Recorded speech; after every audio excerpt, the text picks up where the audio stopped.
Good day everyone. Mag-start na tayo for our next module. Our fourth module is start making your sales funnel.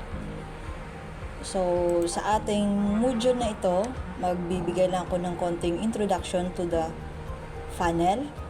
Then after that, gagawa na tayo ng sales page, order form, thank you page, contact us, terms and conditions. Okay? So, punta tayo sa introduction to funnel muna. This is for beginners. So, pag alam mo na yung funnel, you can skip this lesson. Okay? Let's start. Punta tayo sa ating slide. Okay.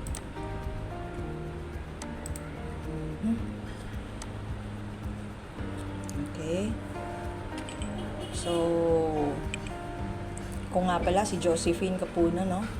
Our topic for today is sales funnel. Ayan. So, anong under the sales funnel is yung introduction, stages of funnel, yung goal natin, bakit meron tayong sales funnel, then application. Okay? So, punta tayo sa introduction. Okay. A sales funnel is a marketing and sales strategy that guides prospect through a series of steps until they purchase your product. Yun nga, funnel nga eh. So, meron siyang steps hanggang mapunta mo yung customer mo sa payment gateway or magbayad na siya. So, it's like dating your customers but for your business. So, merong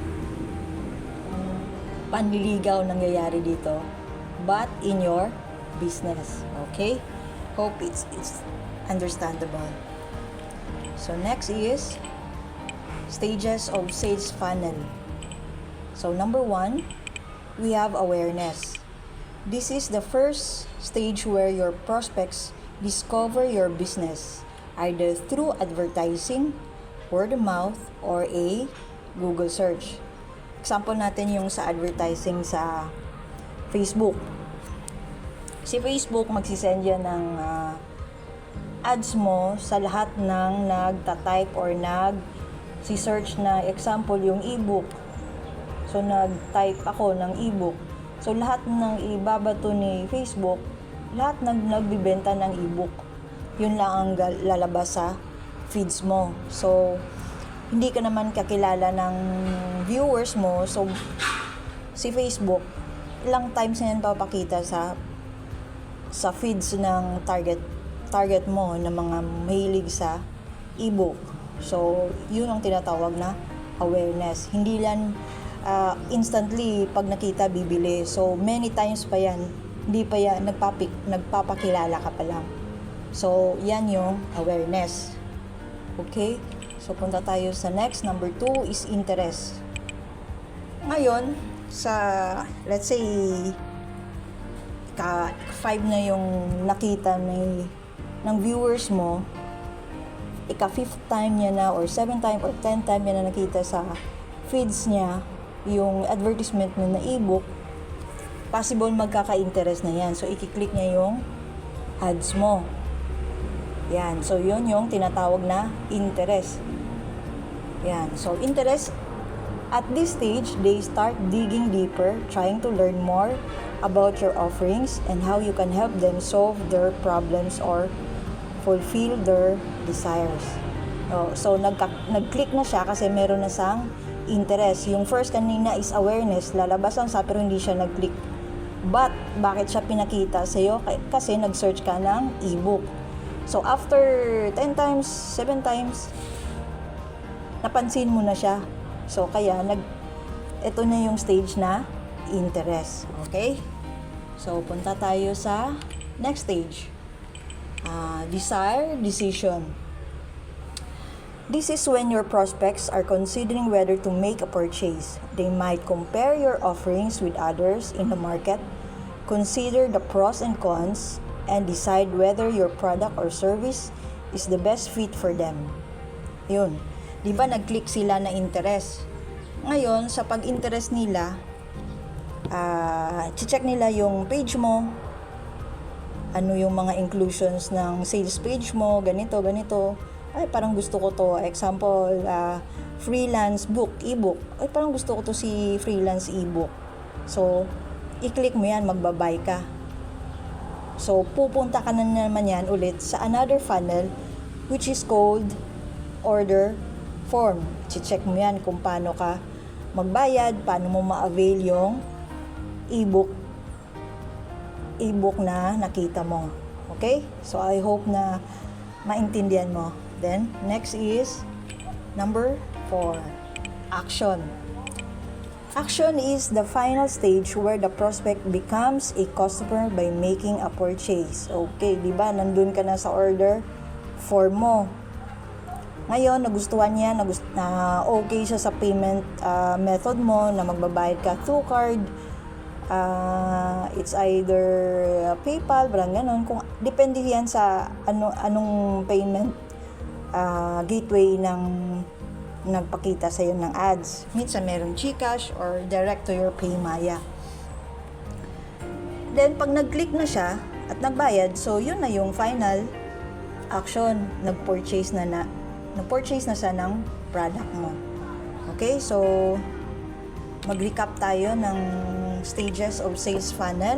Yung first is awareness. Second is interest. Third is desire or decision. And fourth is yung action. Okay? Then, goal ng sales funnel. Bakit merong sales funnel? The goal of sales funnel is to turn as many prospects as possible into customers.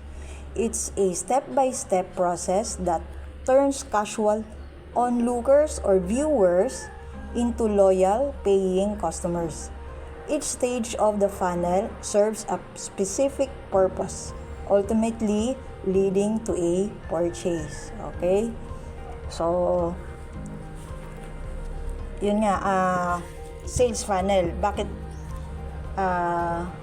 tinatawag pa siya naging automated sales machine? Kasi once mo lang ito in-advertise online, yung sales funnel mo ang magbebenta na sa'yo. No need na ikaw mag-chat sa mga kakilala mo or kanino-kanino pa ka pa mag-chat dyan para bumili ng ebook mo. So, bahala na si Facebook at saka si sales funnel gagana ng business mo. So, no need na example, no need na send me your GCash number. Then for screenshot po kayo ng payment ninyo para ma-validate natin. Ito yung sales funnel. Pag na-automate na to lahat, wala ka nang gagawin na mag-validate pa ng mga payments kasi automatic yan pupunta sa bank. Magki-credit ka agad yan sa bank mo or sa GCash mo or sa Paymaya mo kung ano yung naka-attach doon sa payment gateway mo. So, no need na mag-exchange of verification.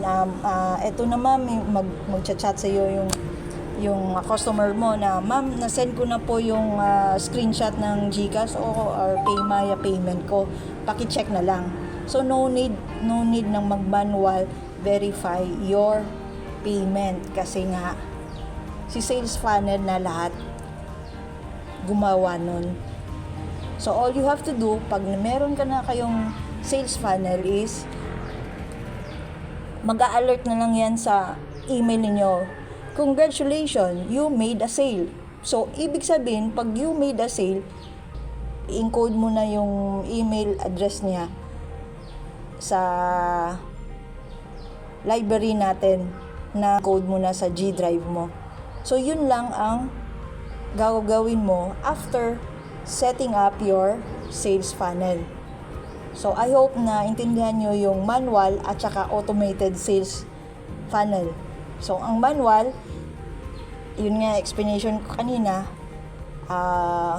meron pang exchange of conversation at saka verification sa messenger ninyo kung natanggap niya yung payment ninyo or hindi. Yung problema pa doon, ang number one na problema doon is yung pag-photoshop ng payment kasi meron na experience yan sa kabilang tutorial namin na nagbayad siya pero photoshop yung payment.